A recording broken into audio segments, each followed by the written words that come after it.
And that was the first movie. And you were in The Godfather also? Yeah, because then once he got in, then they said to him, "We got kids. We need Italian kids. We're having this big wedding scene." And so my brother and I had to go screen test for it, and we got in with like the little kids in the wedding scene. How was that to shoot? Well, for me, it was, for whatever reason, I loved it from the minute I was there. I just knew this is what I want to do for the rest of my life, make movies. I always loved movies as a little kid. To see it made, to be there, it was at the house in Staten Island, to see that the walls were fake. One day, I saw them taking the wall apart. I said, "What the hell are they doing?" And then they took it apart, and I saw that the wall was only paper thin, on two sides, and it was just wood in between. I couldn't even believe what I was seeing, that this is all fake. It was crazy. It was something else. You guys were talking about a bad movie that you were both in, but you were like, and I know you were probably too young, but when you were on like The Godfather and then The Green Book that won Best Picture, is there a feeling when you're on like a movie like that that's like, this is going to be an amazing, like this is different from the other movies? Well, luckily, I've been I did a lot of extra work in New York. That was my film school. I didn't care about extra, non-extra. In New York, it was a little different. You had people that were doing Broadway, then they're doing extra work during the day, and you got to know the ADs. The same guys would work in New York, so a movie or TV show would come in.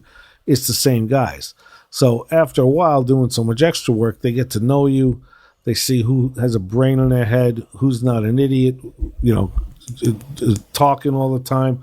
So then something would come up sometimes on the set. They need a guy to say a line. They need a cop to do something. They go, "Nick, come in." And so, because they knew I wasn't an idiot.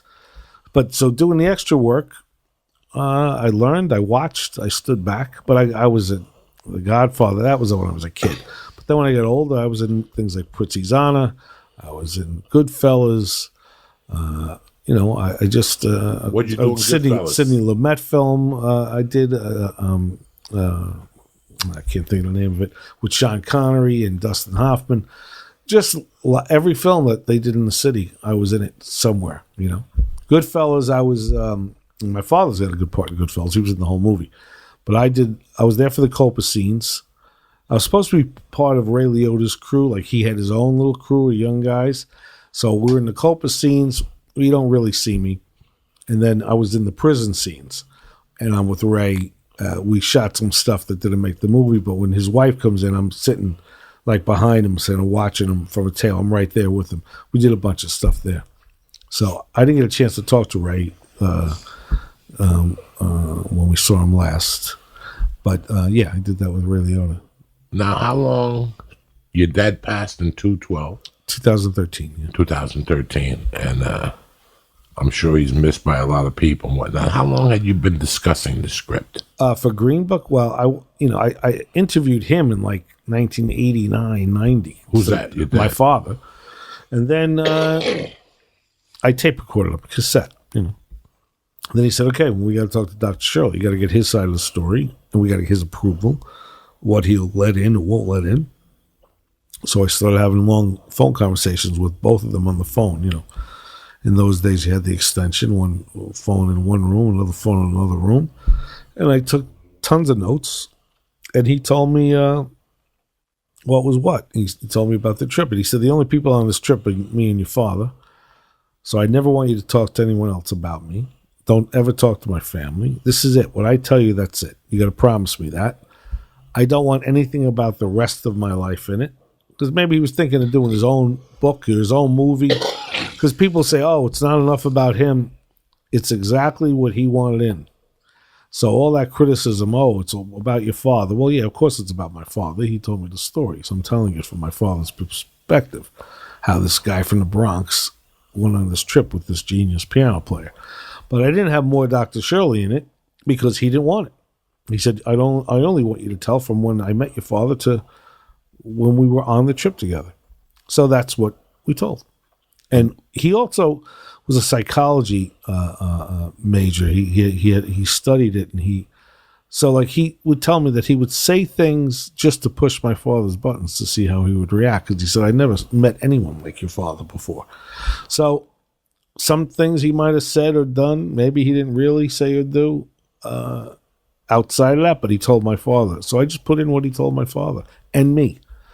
And then we have it. But their stories all got corroborated, and he approved everything that was going to eventually be in the script. Now, Dr. Shirley or your father, they died months apart. Yeah, just by coincidence. So their family or Dr. Shirley didn't get to see this beautiful story. I mean, right. They didn't. Each one of them didn't get. But Dr. Shirley, I didn't know about his family, and I got criticized for that too. At the time, I didn't know about his family because in 1991, when he told me, "Don't ever talk to my family," I mean, he could have 10 brothers, 2 brothers.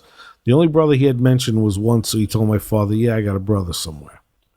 So I never, at that time, there was no looking anyone up on the internet. But even years later, when I was closer to making the movie, I didn't look up his family because he told me not to do that. I mean, you know that. You're from New York. If I say to you, I don't want you to do this, but you can tell my story, but you give me my word. Don't talk to my family. Don't make it until after I die. done. What would you do? Done. Done. Done. You give your word, you're a stand-up guy. Done. Right? So I gave the man my word. I waited till after he passed away. He didn't want it in there.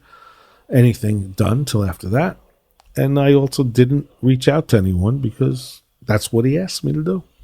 Did the family come out after the movie was released? Or? Family came out afterwards. There was a lot of press about it saying I didn't do my due diligence. I didn't talk to them, which again put me in an awkward position because he told me not to talk to them. And what more due diligence could I do than talk to the man himself? So I did as much due diligence as I could do. But you got to remember, this happened in 1962-63. I talked to him about it in 1990-91. I didn't start making the movie, start even writing the script with Peter Farrelly and Brian Curry till 2015. This is, 50 years. I didn't know. I didn't look up the family because the family couldn't have told me anything about the trip, and I told them I wouldn't look up the family.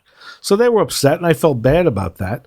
But then they, they said some kind of hurtful things I didn't think were necessary, but there's nothing I could do about it. That's what I said. I promised the guy I wouldn't talk to them. But they reached out to them. They invited them to screenings. They even pre-screenings before the movie came out in New York. They invited them. They said, would you like to see it? And even though you're hearing about some of the family that were mad, there was a lot of family members and friends that said, this is beautiful. It's exactly how he was. You guys captured it perfectly. I remember that trip. Some people remembered it. And so I think for the most part, most of them were happy. There were a few that weren't, but... You're not going to make everybody happy. No, of course. At the end of the day... We're going in like fucking Marines, you understand me? Welcome to church, motherfucker.